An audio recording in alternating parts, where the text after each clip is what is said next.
This is a coal feeder turbine inlet, and I'm going to let Masterson kind of explain what's going on here.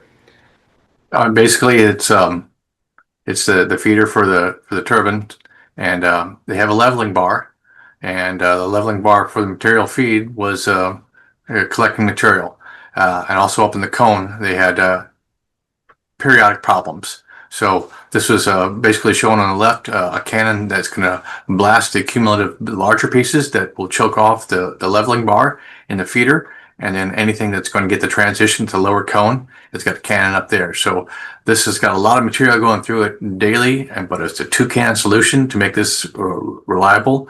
Prior to the cannon, the guys had to go into a small little poke hole port, and they had to rot out the chunks of coal that were choking off the leveling bar feed. So it was an operator system that was done manually, and they have automated to where when the feed is less than 100%, they can fire the cannon. So it's automated now and reliable. That's a good example of the versatility that the air cannon systems can provide. We can provide a manual solenoid initially, where you can fire them manually from a safe spot where we mount the solenoid, providing material flow. And once proven, we can actually have that automated through a single timer. If we have multiple cannons, we have multiple bank timers where we can fire them in sequence, or you can link them through your PLC program logic. That way you're able to manipulate that blast sequence.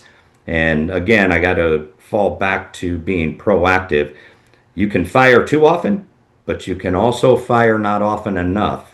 So always want to keep in mind that you want to stay ahead of the buildup. And a lot of times we look at applications where we talk about what's called the sweet spot. We got our PSI for blast force correct. We've got our port placements in the right spots, and then our sequencing. All those tie together to provide a good system for your material flow problem.